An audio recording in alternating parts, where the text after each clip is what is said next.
Today we're going to be talking about hassle-free ways to help you grow your business, and we've got a great team of experts here to sort of guide our conversation today.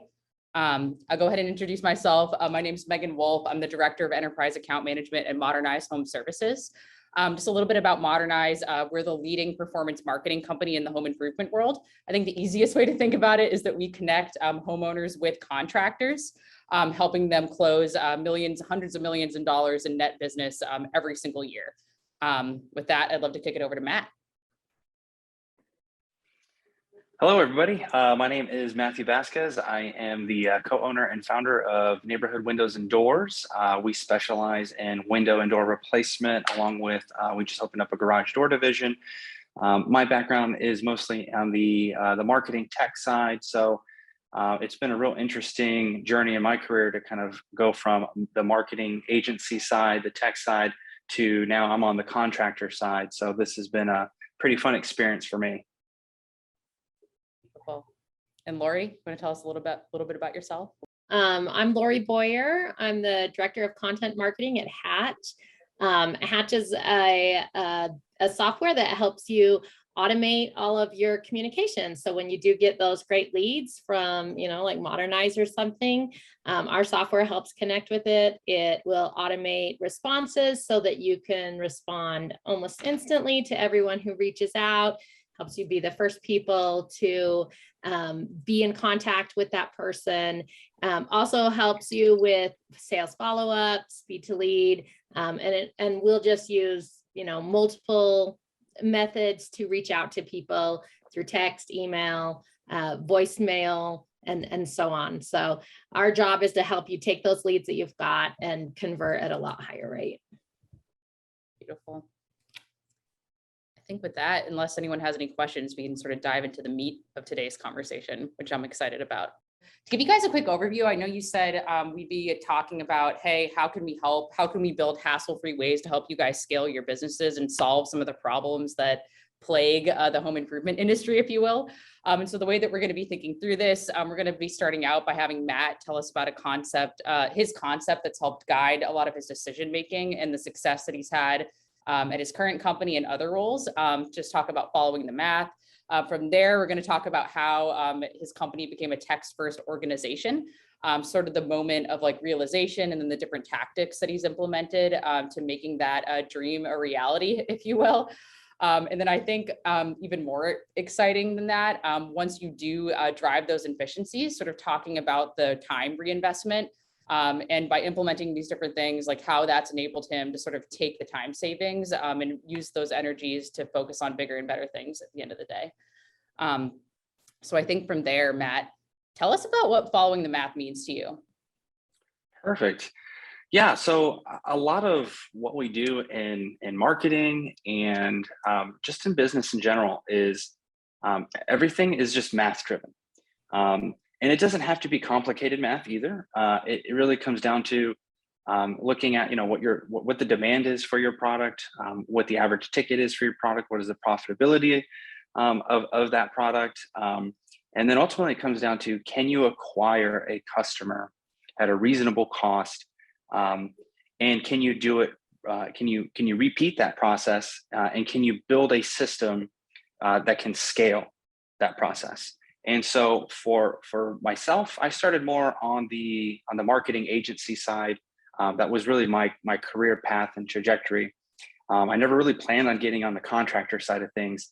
And when I started my agency, which I ran for about 7 years, we just gravitated to the home service space because it was really easy math. It was where can we find people?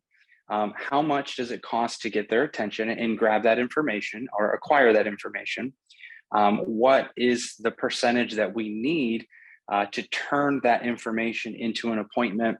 And what is our average ticket? What's our profitability? And can we grow and scale that across multiple zip codes and markets? And can we grow a sales organization around that? So my agency just naturally gravitated towards that contractor home service space because the math was so simple. And it was really easy to build processes and systems that could scale very quickly. So going from the agency side, I had one of my clients who was a very large roofing company at the time in a small area. Worked with them on the agency side. They grew to several markets across the state of Florida, ultimately growing into the Southeast, into the Midwest. They were acquired by a large Fortune 500 company. And during that time, I had also kind of spun out and started my own home service company, not in direct competition with roofing, but more in the window space. And a lot of it was the same playbook that I learned and grew on the agency side and on the roofing space side. So for us, it's really how much can we get someone's contact information for a lead, right?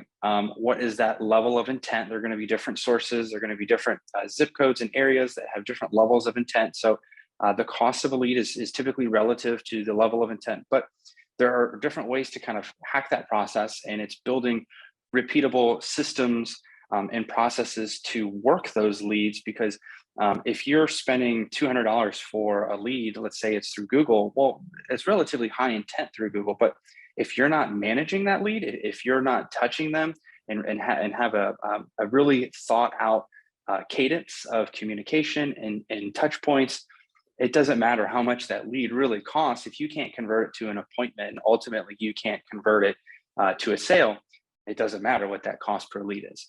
So for us, it really is about just balancing the numbers of, we know what we can't exceed a certain cost per lead, and ultimately can't exceed a certain cost per appointment. And we know we can't exceed a certain cost per acquisition based off the profitability of what we're selling on average. So doing that, we kind of just work backwards. Well, how much do we want to sell this year? Okay, so we build out a number, and it goes back to, well, if we want to sell this, we have to get this amount of appointments. And if we're going to get this amount of appointments, well, let's work backwards and see, well, how many leads do we need to get that ultimately translate to appointments? Okay, so what is our cost going to be? And is that a reasonable cost? Is that a reasonable expectation? Is there even that demand in the marketplace?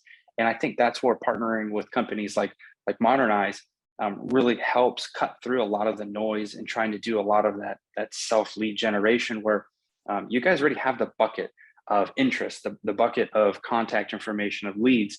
And so from there, you're able to build scalable processes and work with other partners like Hatch that can help manage those leads. And you can do a lot with less.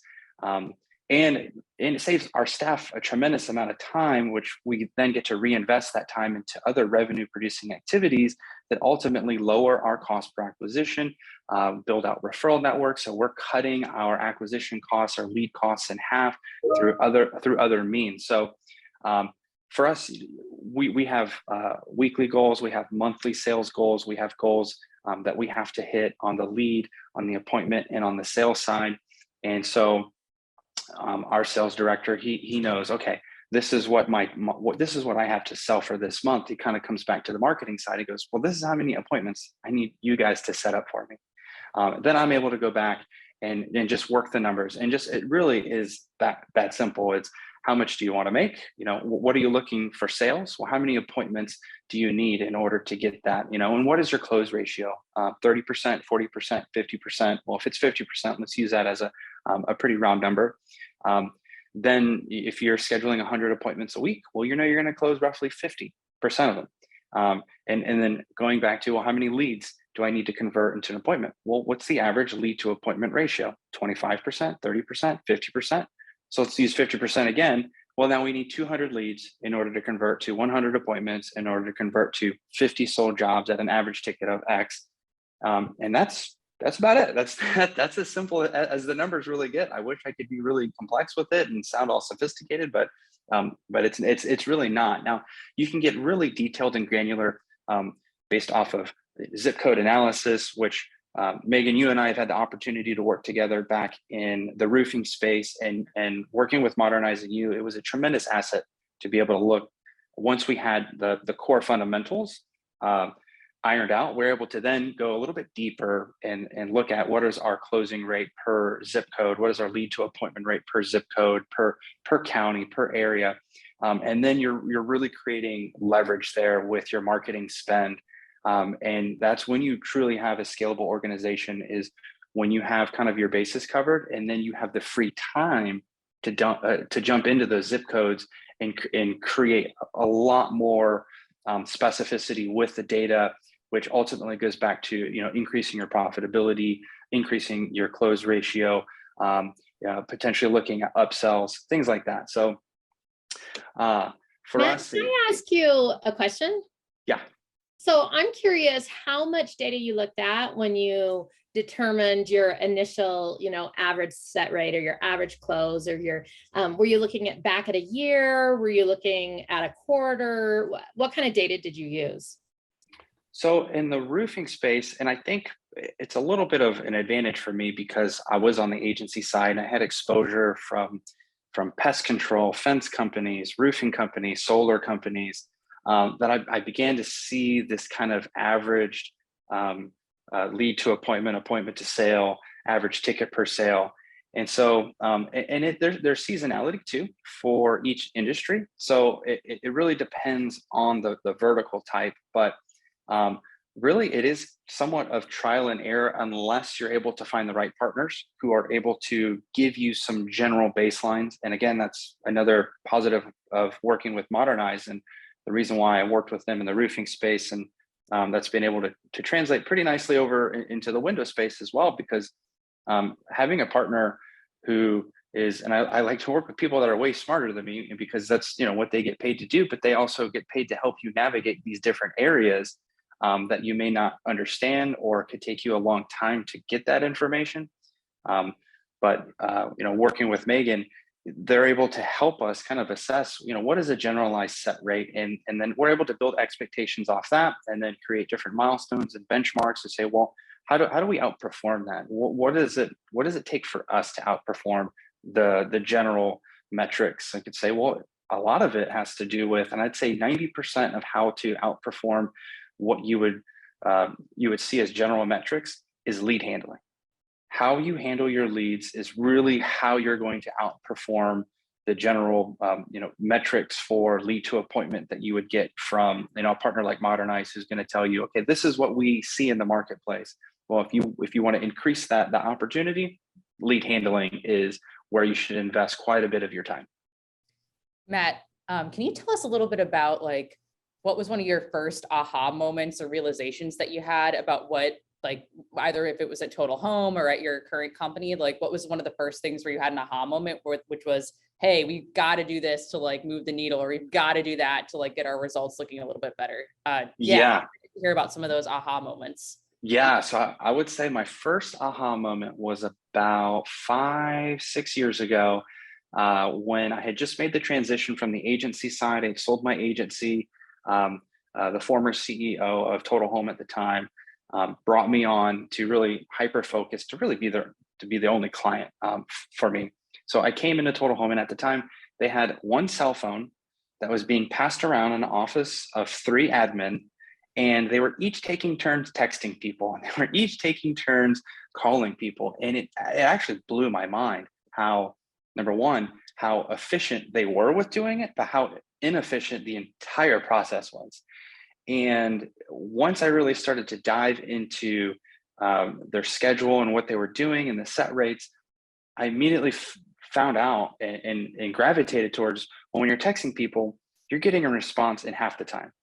And not only that, you're getting, even though the responses may be shorter, you're getting more detailed responses too.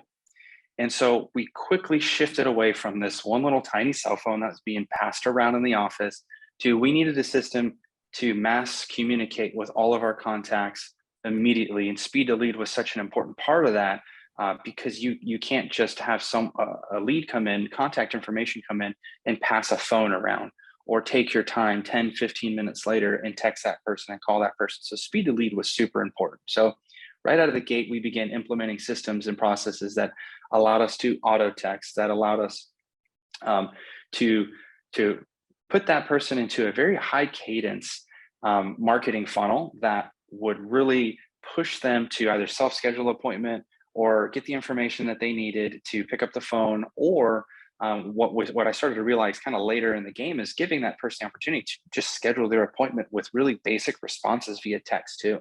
So it really is just meeting the homeowner where they're at.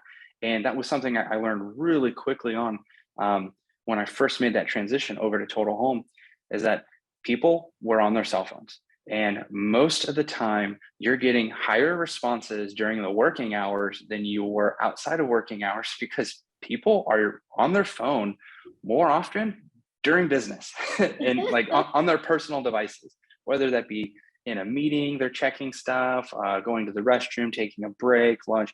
And then after hours, while you're still getting a pretty good high response rate, I found that I was getting a better response rate during business hours. So that was a really big aha moment for me.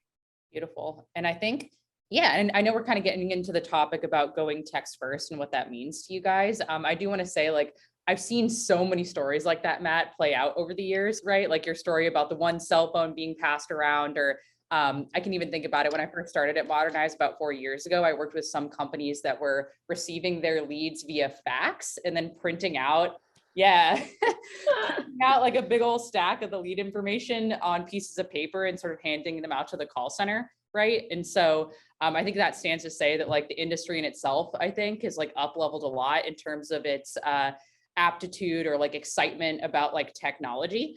And then on top of that, like, I think something that, here at Modernize, we've been advocating for, and Hatch, certainly you guys are an advocate for this as well. But I'd even say, like, in my 4 years in the company so far, like at the beginning of that, like texting a lead was like almost never heard of, right? A lot of companies I were working with were, hopefully calling right away within the first minute, within the first hour, hopefully, calling enough times to like be able to reach that person and make that connection. But I think we've all here like seen a big shift in having like an SMS first strategy, or like SMS and text messaging becoming a more meaningful part of the way we connect with people at the end of the day, right? Like, I don't know about you guys, but like my doctor, sends me a text to confirm my appointment, or like my hairdresser, right? And so Right. I don't know, maybe Lori, this is where you could jump in. I'd just be curious to hear, Sure. everyone's thoughts on like how text message can continue to be at the forefront of like marketing in the home improvement world. Yeah, I think that, okay, so first, everyone, please feel free to jump in the chat and tell us, are you texting? Are you still mainly calling? I'd love to hear from you. And if you have questions, let us know. But I am probably everyone's like ideal target person when looking at a lead. I'm a 40-something married professional who owns their home, is the home's 30 years old. And so, yeah, I almost never respond to phone calls. I am the worst. Like, I even know, like, sometimes even people that I know, sometimes I don't answer their phone, but I do respond to text messages. Like Matt said, he made me feel so guilty, even during the work day. I will respond to text messages for people.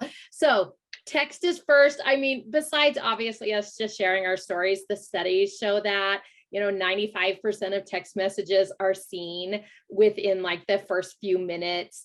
And some huge number, 97% of people say they'll ignore phone calls if they don't know what the number is. So I'm not alone. I love to see in the chat, unbeatable repairs out there. You're always texting first. That's great. Carolyn says she's calling and emailing, but not texting yet. I actually love an omni approach, is what I like to say. I agree with texting, but also calling and emailing. You're wanting to find the people where they're at. I think that was what Megan or Matt said a few minutes ago. Some people are going to respond to a text. That's me. Some people may respond to that email. Some people may respond to that voicemail, that phone call. You need to figure out for each person where they are going to respond and get on that. And it's going to be different for everybody. So I love hearing Cruz says calling and texting, some case audio text, and unbeatable repairs. Again, saying most people don't respond back. Most people respond back, but some don't take it as seriously. Again, I always say take your text and then move it to a phone call or something. Maybe move it on. Some people love to continue texting. I would love to hear from Matt. How do you manage texting versus calls versus emails? Yeah, And so participation, everyone. I love it. Yeah. So when I first kind of came over to the roofing side, they were a smaller mom and pop company. And I'd like to think that marketing was the really driving force behind that, but it's a combination of marketing and great sales and customer service. It's having all the different elements put together, but definitely marketing is the tip of the spear that kicks off the opportunity. And so within the roofing space, we quickly built out a telemarketing center from just a few people in the office passing around a phone to a 50-person plus call center. We were texting, we were calling, and very quickly I learned that it's all about high cadence. And you don't want to intentionally upset people, but I've also learned that if you're not upsetting 5% or 10% of those leads that you're getting, then you're probably not doing enough, because you're always going to have a very small percentage of people who are going to get upset, even if you were to text them once every 30 days. So you're going to upset people. But the reality is, if someone's put in their information, you need to quickly qualify them. If not, someone else will. And so it's all about high cadence. It's all about high frequency. And you definitely want to build that out over 30, 60 days. But if you're not doing that at extreme high frequency within the first week, then it's going to drop dramatically the opportunity there. So for us, what we quickly learned is we're usually texting. Speed to lead, super important. We're texting right away. We're texting the moment that submission is given. We're also auto calling. We have a telemarketing center now, even on the Windows side. It's all about speed to lead. We'll call 3 times. From that telemarketing center, our staff internally are calling about twice. So that's about 5 phone calls in the first day, followed up with an immediate auto text, with another 3 to 4 texts in that same day. But again, it's very conversational. We're not trying to beat them up. We're a small business. We're people, and they're people too. So we want to have people conversations between each other, and not be a robot, because no one wants to work with a robot. People get really upset over that. So you really want to humanize a lot of these conversations that you're having with people in these touch points. So very high frequency, high cadence in that first 24 hours, 48 hours, 72 hours. And because of that, yes, we're going to potentially upset a handful of people. But then the 80 to 90% of people are really grateful that we're tenacious and that we're on top of it, because that already is setting the tone and already setting the relationship with, if they're that attentive and they're that communicative in the beginning of the process, what does the rest of the process look like? Regardless if your customer service is god awful, you're setting that first impression, and the impression is that these people really want my business, that they're willing to kind of stay on top of me. If you come across as a robot, then they may not think that so much. But that's one thing, Megan, that we've really learned is you do want to kind of humanize a lot of those interactions. So because of that, we have a really strong lead to appointment rate, and this is with a range of different lead sources, but again, all back to lead handling. We're really able to kind of get that 30 to 40% lead to appointment rate. And again, you got to understand this, it varies by vertical. In the roofing space, we were close to 50% lead to appointment. In Windows, it's a nice to have product, not a must have. Like in roofing, you have a leak, insurance sends you a letter. And on top of that, our ticket is generally higher than roofing too. So each vertical is going to have a different kind of gold standard for what their lead to appointment rate is. In the Windows space, what I'm typically seeing is the average is around 20%. For us, we're floating around that 30 to 35%. And a lot of that, I would attribute that to, is the high frequency cadence, humanizing those conversations, in the lead handling process. Yeah, I read a study once that said that the average person will take 7 touch points before agreeing to, meet with somebody. So it's not uncommon to need to have a high cadence of touch. And I think we're scared sometimes that we are going to make some people mad, and you will, but in the end, you're going to have a lot more people, a much higher percentage going to the next stage. So I think that's great, Matt. Yeah. And one last thing about the texting side of things. With texting, I saw someone said that they do get a response back, but they don't really take it seriously. I would say in general, that could be, that is probably true if you text them once or twice. But the reality is if you consistently text them high frequency over the course of a week, they will begin to take that a little bit serious. Give them value proposition, give them information, don't overload them, don't send them a text so long that it's like a breakup text. Just give them bite-sized chunks of information with links and a little picture. And that's the benefit using Hatch, is you guys have a lot of those capabilities in there. And plus, since you're able to automate that speed to lead process, you can really have a human conversation that is pretty automated with a lot of these people. Amazing what technology can do. And I think what Megan said earlier is so true, that in the industry, it hasn't been that long since we started texting. And so I think even as consumers, people are still like, is this real? Is this legit? For a while, it's going to come around more and more as we continue to text, that they'll just get used to it, and they will take it more seriously. So you guys have talked a little bit about both automation and the human element / personalization. I'd honestly be curious to hear about either of you on this topic, right? Like, I think there's an element of like using technology like auto dialers or automating the messages to sort of reach as much people as you can, and also get that frequency and consistency that you need to maximize conversion rates. Maybe Laura, you can start. How do we balance automation with making it personal? I think it's crucial, and it's a skill that everybody needs to learn as technology's just become so much a part of our life. When you're setting up text messages specifically, but also emails, also if you're sending an automated voicemail, things like that, your script needs to be personal. It shouldn't be stiff. So it shouldn't be, hello, person, I would like, it can be real. We're still just having, hey guys, love to chat. Thanks for reaching out. Anything that, like how you text your friends. Now, obviously you're not going to text like unprofessionally, but you can use emojis. You can do all those things that are still that personal connection. And that makes you a real person. You can set those up with technology today. You can set those up in automated workflows so that you are responding in a way that still sounds human. And at some point, the human should take over, and having those real face-to-face conversations, that is still really important, especially as we are overloaded with tech. But I would say any of your automated workflows that you're setting up, make sure that they do sound like you. What is the voice that your company wants to put out? What are you projecting? And I always recommend, I've been in marketing for 15 years. Be real.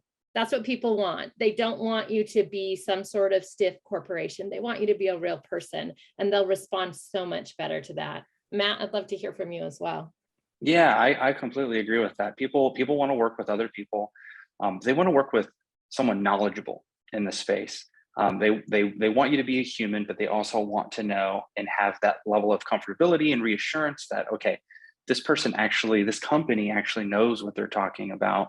And you can give that to them in bite-sized chunks in the speed to lead side of things. You can give that to them in the sales follow-up process, which is something we heavily utilize with Hatch, the ability to integrate with our CRM system so that there is a direct communication between our CRM and Hatch. And when someone is moved from one area to another, let's say appointment schedule to pending estimate, and we can kick off a different series of conversations. And that goes back to where is someone in the journey? If they're just starting off, you need to have introductory conversations with them. Don't immediately jump into sales follow-up mode because you haven't gotten there yet. If it's in the first day, don't get too aggressive with them saying, do we want to take you off our list? Do we want to close this file out? Think about who your end user is. And for us in Windows and Doors, because it's a nice to have product, it's an expensive product. We're usually dealing with educated, affluent people who want to take their time and they want to be educated on this investment that they're putting in their house. So we need to speak to them like that, but also be a human. And then when that conversation evolves, they have the appointment. Well, now we need to have a different kind of conversation with them. And that conversation needs to evolve with where they are in the sales process. So it's all about, meeting them where they are, really understanding your audience. The best way to understand your audience is just talk to your customers, talk to your sales team. talk to them and really get a good feel of who your customers are, how they like to communicate. And even for us in more of that, I'd say our average customer is about 50. We're still text first.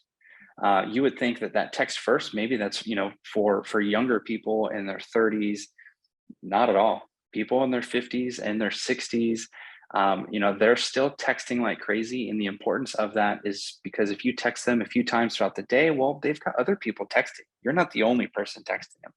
And that's important that you text again the next day and the next day and the next day, because you need to keep bringing that conversation back up to the top. And we've seen that where after 3 or 4 days, someone won't respond at all. But on day 4, on day 5, they finally respond because they've got their friends. Can you imagine, 4 or 5 of their friends texting them, their spouse, their kids. All of a sudden, your conversation, because I think you can only see like 7 or 8 text conversations at once, it gets pushed down. So that's the importance of the high cadence, because you can't be afraid to push that conversation back up, because after all, they are the ones who reached out to get your product or service. So it's important that you remind them of that. This is what you asked for. You wanted this product. I'm here to give you the information to help you make the most informed decision possible, because this isn't a cheap investment. This is expensive, but I'm here to help guide you through this process. What can I help you do? Let's set up a free consultation with one of our window reps. They'll walk you through all the information you need. It's a no hassle estimate.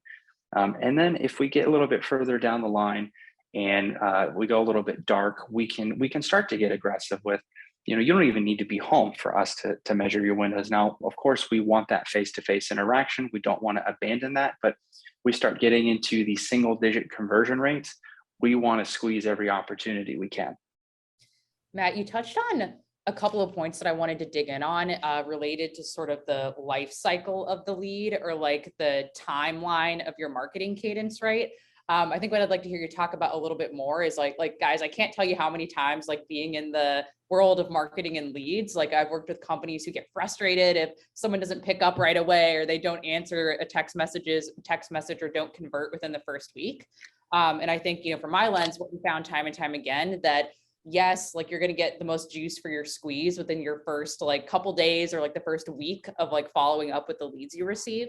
But there are major gains basically in having a more extended sort of follow-up sequence with the leads you receive, whether that's through calling, email, text. A couple quick stats. We ran an analysis a while back on a large windows company in the southern US. We analyzed over 7,000 scheduled appointments that resulted in over $7 million in net revenue over the course of a couple months. And we found that 62% of their appointments were set within 24 hours of the lead being submitted, meaning lead comes in, they're setting that appointment within the first day, basically, of that lead hitting their system.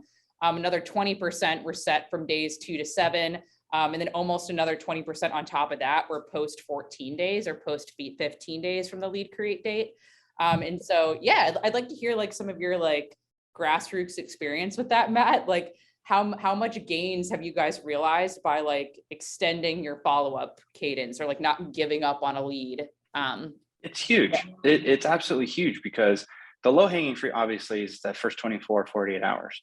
Yep. You talked about, 60% plus is within that 24 hours. Well, there's still 40% of the people that reached out to you. That's still opportunity on the table. And this is probably the marketer speaking on this part, which is for me, in order to build a scalable, repeatable process as a business, there's plenty enough business in the marketplace, but my mentality is I want to suck the air out of the room.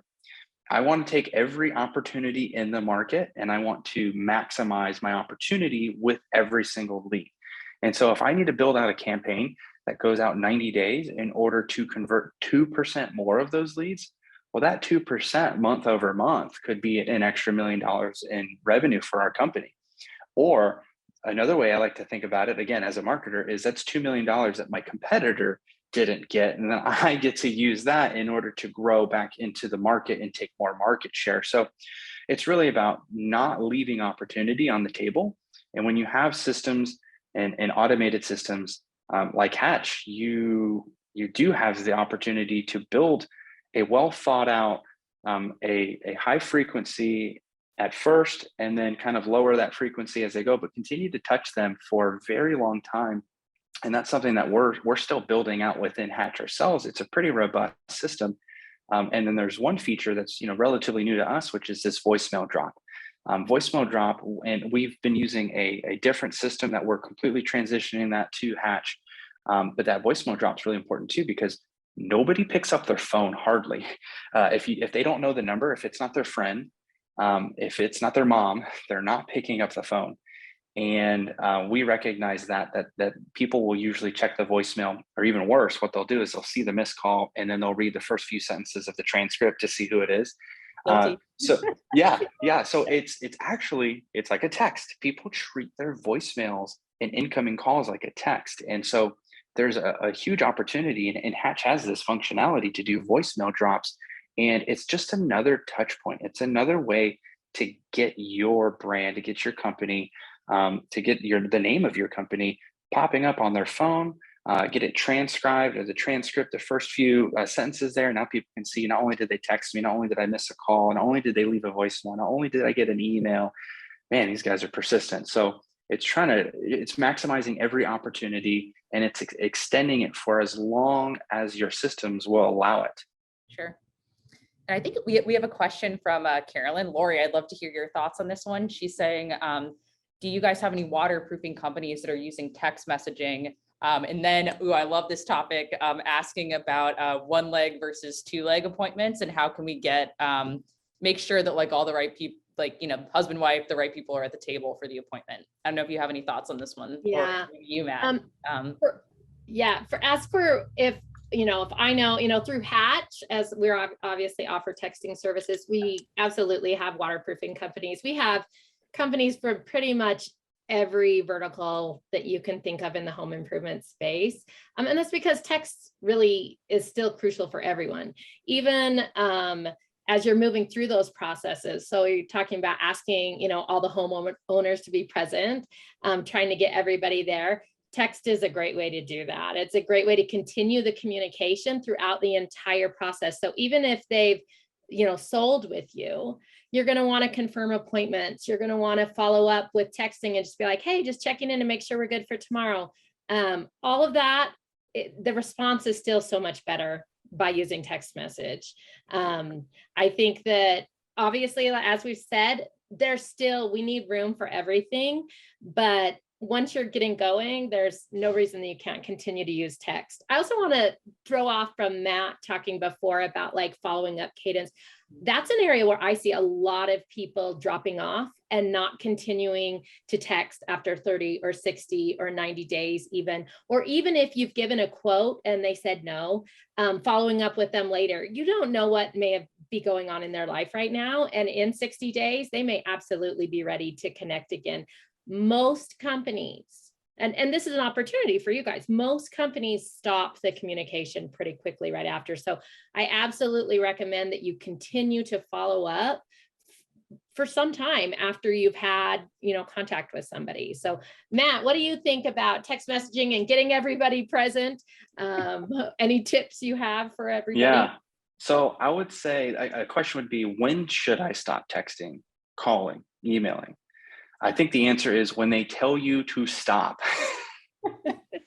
When they tell you to stop. So we're in the process right now of extending out our campaigns. It's a little bit of trial and error, right? Because you just don't want to whip up something. As a marketer, I've got these ideas that I want to text, but I want to run this by my sales team. I want to run this by my administrative staff, because they're the ones who are ultimately going to have to ask the qualifying questions. So you do want to kind of get not everyone in your organization involved. We're a smaller company, but you do, in order to have these human conversations, you do want to ask the right questions. And so those right questions might come from other departments sometimes within your company to kind of help keep, it's a volleyball game. You want to keep the ball in volley until the homeowner says stop, or I went with someone else, which is a great follow-up with, who did you go with? And is there anything we could have done differently? You got to understand that just because someone really says stop or no, there's still opportunity there to learn from that contact, to learn, because you paid for that lead, you paid for that contact. So don't let it go to waste. If anything, let that contact be a learning opportunity. So A lead should turn into an appointment, or it should help you turn others into appointments. And so it's really every dollar spent needs to be squeezed to maximize productivity, efficiency, and creating a scalable process. Rory totally made me laugh saying when one of us is dead or until they tell me to stop. Exactly. So true. Again, we don't know what happened in their life, and maybe they got crazy and they had a grandkid and they kind of forgot about this project. And now a few months later, it's back in the top of their mind. And they're like, oh yeah, these guys are still texting me. You're setting the tone. Yeah, you're setting the tone because other companies may have forgotten, or what we're seeing because we're having so many supply chain issues. Maybe they did sign with another company, and that company says, well, we're not going to be able to get you Windows for 6 months. Okay, that's pretty common sometimes, depending on if it's high impact, if it's customized with color. But if that company, if the customer is calling back that company saying, hey, I'm calling on my order, and they say, actually, we don't have an ETA yet, or I'm not sure if we placed that order. Well, that customer is gonna be like, well, I think I'm gonna cancel my order. And all of a sudden, here you've been texting and communicating and really setting that the expectations from the beginning that you're a very communicative company, that you want to constantly talk to them. They're like, I'm gonna go back to this company. And I don't use that example as something I'm pulling out of thin air. Actually, we just had a conversation yesterday with our sales director that happened, where we had someone go with a very large corporate window company that they have a larger footprint than us. They have probably a budget that's 100 times larger than us. And the same thing just happened where this company went dark on them, completely ghosted them in ETAs with communication. And the homeowner's like, I'm really not comfortable anymore. I'm actually going to go ahead and buy these windows from you guys. And that was about 12 months ago. And so that's an actual example, and one that I feel like happens probably even more often than we realize, because the homeowners aren't necessarily forthcoming about a bad choice that they made, because no one wants to communicate that they made a bad decision, or think that they're making an inaccurate choice. So I think it happens quite often, more often than you probably think. I think I know we've spent some time talking about automation, Matt, but I'd be curious to hear you talk about sort of the cultural impact to your employees that automation has. I think I'm remembering back to like the roofing company days where it's like, hey team, like a team that's super used to kind of like their way of doing things, and then putting technology in front of them. I think it can certainly cause like road bumps or like a little bit of like pain before the efficiencies are realized. And so I was curious to hear you speak in the setting to this group about how you've overcome some of those challenges, perhaps. Yeah, so this part is probably one of my new favorite parts over the past, I would say, 3 to 4 years, just because I've been so into the trenches with the lead generation side. And one thing I learned, and over at the Total Home side, we got so large that I ended up taking over the customer service department as well, because what we really realized as an entire organization is that customer service, you're still selling. You're not done selling until they give you that final payment. And even then, you're still selling, because you want to cut your cost per acquisition in half. And if you can get a referral, well, the cost of that referral was $0 attributed back to the original source. So customer service is really one of the easiest and fastest way to lower your marketing costs, to really promote and build your brand. So one thing I saw is, when we're able to free up our administrative team from having to do all of these otherwise manual tasks, constantly following up, they're able to reinvest that time back into thinking about the customer journey, the customer experience. How do we make this easier for them? And that's another thing that we're currently building on the back end with Hatch is we want to be able to automate when we're applying for a permit. Well, instead of us making these phone calls, and oftentimes we're not getting to the homeowner, we could actually set up an SMS and email campaign to let them know, hey, we're applying for your permit. And even better, here's what you can expect. Setting expectations is probably one of the biggest things that you can do as a company, because you're reducing all the friction that happens later down the road. And if you're in home services, friction happens a lot. You're in construction, things never go right. And so if you can set the expectation then in their mind, you're creating this perception that things are going right because this is how it's supposed to happen. In roofing, nails get everywhere. You can't help that. In a homeowner's mind, that's a problem. That's an issue. But if you're setting expectations that, well, geez, there's 10,000 nails in a roof, and we're having to take all of them out and then put another 10,000 in. And so if you find 5 or 10, well, that's pretty common because we've just picked up, 20,000 of them altogether. So again, setting expectations, but setting expectations and building out the what to expect all goes back to you have to have time to do that. So with our team now, we have customer service lunches that we do once a month. I really encourage my team every week to set aside time, because if you don't have time, then you can't be creative. If you're always going, you can't really stop and think about, well, what are these homeowners experiencing? What is the most common friction points? What can we do to make that easier for them? Because then by the time we get to the job, we ask for the referral. It's a lot easier to get that referral. Someone has a great experience, it's a lot easier to get that review. It's a lot easier to get that testimony. So this all rolls back into marketing and automation, because if you can automate the expectations, if you can automate a lot of the customer service processes, if you can automate even the tail end of the jobs completed and the referral process, you're freeing up your staff to keep improving. And it's an iterative process. You never come up with a single idea and say, this is how we do it. It's always version 1.0, 1.1, 2.0. This is iterative. And the only way that you can be iterative as a company is you have to have time. The only way you can have time is you're going to have to automate a lot of these tasks, which means you need good partners, you need good tools and software. I totally agree. I feel like automation actually allows more of that human touch that we talked about earlier. It's the way that it takes you away from all those busy, time-consuming tasks and gives you the time to do that excellent customer service, exactly what Matt is talking about. It opens up so many more chances for you to connect on a human level. So it's funny that technology can actually help lead us to more of a human connection, but it really does. It takes away just those mind-numbing, longer, boring dialing 50,000 times or something, and gives you the opportunity to instead connect with people. So I like that. Agreed. Matt, can you tell us a little bit about lead source specific campaigns? I feel like this is kind of a hot topic in the industry as well. It's kind of goes down that concept of like, hey, how can we meet the homeowner where we're at, or how can we market effectively and service a specific homeowner effectively, depending on where they're at in their search process, or like the type of person that they are. Maybe they fit like certain demographic categories, or maybe it's, where the lead came from. Can you talk about like how you've approached that, like any gains that you've seen from that way? Yeah. How much time do we have left? Because we'll probably be on here for about another couple hours going through that. Yeah, maybe a couple more minutes, and I want to give time for questions. Yeah. Good question. Okay.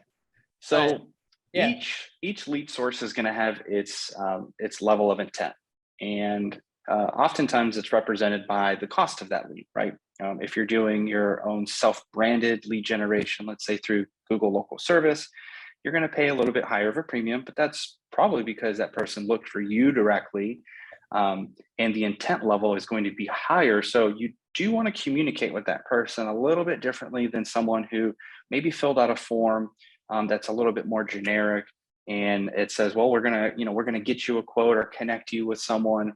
And so you need to speak to each person differently, or each source a little bit differently. And each level of intent. So if you're dealing with someone as a lower level of intent, which I love all lead sources, you give me the lowest of low intent and the highest of high intent, we're still going to put it in our machine, and the machine is going to spit out an appointment, and the sales machine is going to spit out a sale. So you have to have a machine to handle all this stuff. You can't just say, I'm going to manually handle each one myself or my staff. You really do need to build a machine that can handle a lot of this stuff. So I'd say with Modernize, the intent level there compared to other sources is going to be different, and that's okay, because again, it's a different opportunity. Now, you don't want different lead sources to cannibalize each other, because now you're just spending on top of spending on top of spending.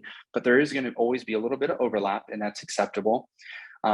But with a lead source like Modernize, that's going to have their level of intent, you need to speak to that level of intent. If someone is coming in and they're a little bit more top of funnel, well, how do you need to speak to them to pull them down the funnel? Or how long on average does it take someone in your vertical or your industry to go from top of funnel, middle of the funnel, bottom of the funnel? And you need to build out campaigns for that. I'll tell you, for us, we do have within our Hatch program, we do have separate campaigns for each lead source that comes in. And there are variations to some of these lead sources, the way we speak to them, because they need to be spoken to differently. I don't speak to my 9-year-old the same way that I speak to my 6-year-old, even though there is, a very small gap between them. I don't talk to them the same way.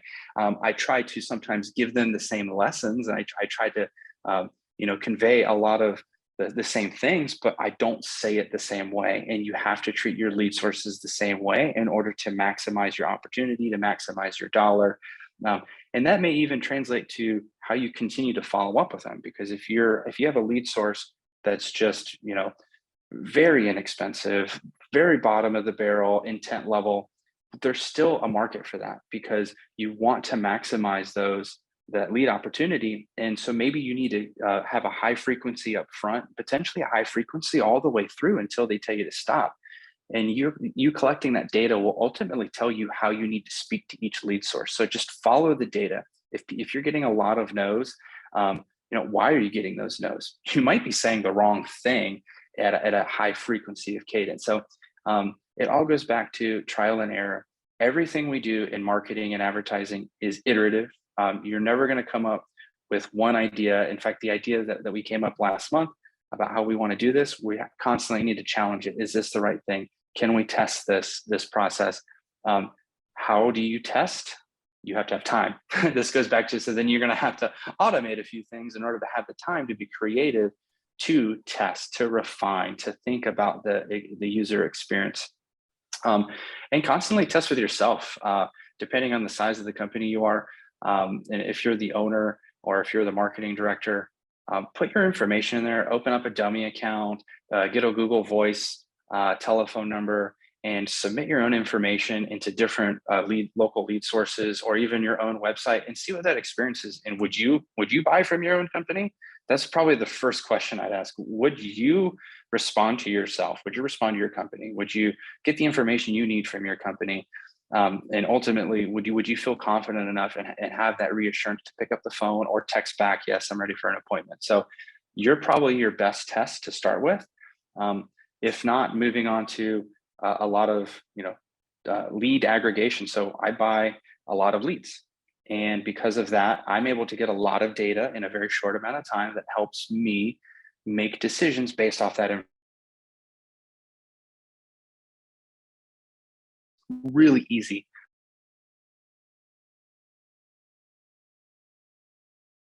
Don't know, and that we should leverage data to ultimately help us make the best choices. Love all this, Matt. Lori, Matt, thank you so much. I think in particular, Matt, the advice to secret shop yourself, and also secret shop companies that you admire in the industry. I cannot tell you how much you can learn from that experience. So completely, I think that advice is spot on. I'd encourage everyone who's listening maybe to go throw in your information, your own companies that you admire, and sort of think about it from that user experience lens. Hey, it's something that I do all the time still to help support the partners that we're working with. You can just learn so much.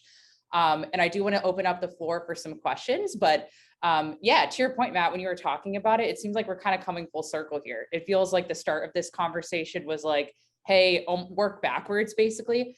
How have you succeeded? It's hey, setting a goal, understanding it's a funnel, and then understanding what pieces need to be in the place to help you get that goal by sort of filling your funnel appropriately. We talked a lot about hey, how can you maximize technology, text messaging to sort of get the most out of your lead nurture process? And then again, how do you reinvest all those time savings after you have sort of implemented that tech and developed those synergies, if you will? And so, Lori, I don't know if you have any closing comments, or maybe we open it up to any final questions before we absolutely. Everybody, if you have questions, throw them in the chat. But I just want to 100% agree. I had to agree as well. Megan and I were both all about Matt's comment about secret shopping yourself. It can be an awkward experience to realize that maybe the experience wasn't what you thought it was. Absolutely. And the other thing I want to reinforce is data. Yep. You've got to look at the numbers as marketers, as salespeople. Sometimes we feel like, oh, our gut is that this really works. But when you look at the data, it might not be. Or you might see surprises in there that, oh, if I increase the number of touches I send out, we're actually going up this % of revenue. Or if I decrease a little bit, it's all about the numbers and the testing. And we talked at the beginning about setting your goals. If you don't know where to start, or you don't have specific hard number goals, start with whatever you think from the information you have. And as Matt said, just continue to make those adjustments and changes as you get more and more data. But you've got to be data driven and, not get confused with sometimes just our feeling about maybe I think this will really work. And you got to get the data to back it up. So yeah, real quick, Lori, I do want to jump in there, and Megan, you'll appreciate this. We've built our last 3 years of sales projections based off of what our partners, a lot of our lead partners, and they're not the only means. We have referral opportunities. We have, our self-branded local maps, but we've based on the low end the next 3 years based off of what our lead gen partner has told us what's in the marketplace, because you can't base your numbers off of an idea or off of hopes, or I can't say I want to hit 10 million. Well, in order to hit 10 million, well, you're probably going to have to set about 2,500 appointments. And are there even that? Do you have 5,000, 6,000 lead opportunities in a year? Because if you don't in your market, well, maybe you need to open up some zip codes or expand your market in order to hit those numbers. So work backwards. And that's really what I've done in the windows and door side, and even on the roofing side. And ultimately that company went from one area, one county, to the entire state of Florida, then the Southeast and the Midwest. And it was all based off of the demand. What can we get in this market? Okay, well, let's take everything we can get and put it in the machine. So it is really all based off, you have to have good partners, you have to have good systems and processes, and you can really base a lot of what you do off of, off those partners and systems. So you really can't do this by yourself. It does take a team, it takes a village, and it takes not only internally, but it takes a team externally too. So that's why, Megan, you and I, we worked together for a long time, not just in one company, but the relationship has been absolutely, it's been fantastic. And I would say a lot of that relationship has translated into the company that I'm at now. And a lot of what we're doing and a lot of what the sales that we're hitting is all predicated based off of, well, what's in the market? What's even the general opportunity? Great. Now we have a realistic number that we can hit. Now all we got to do is just follow the math. Yep. Use that to feed the beast. Yep. Great. Well, I think with that, everyone, I think I'm not seeing any questions here. I'll give everyone maybe another minute. And then other than that, I think that's a wrap. Lori, thank you so much. Matt, thank you. We'll do this again soon or something like this soon, and I appreciate y'all's time. I love it. I learn so much every time, and gets me all fired up every time to get out there and get going. So I hope everybody else does too. Beautiful. Awesome. Good deal. Thanks for having me. Appreciate it, everybody. Thanks, everyone. Thanks, everyone. Take care.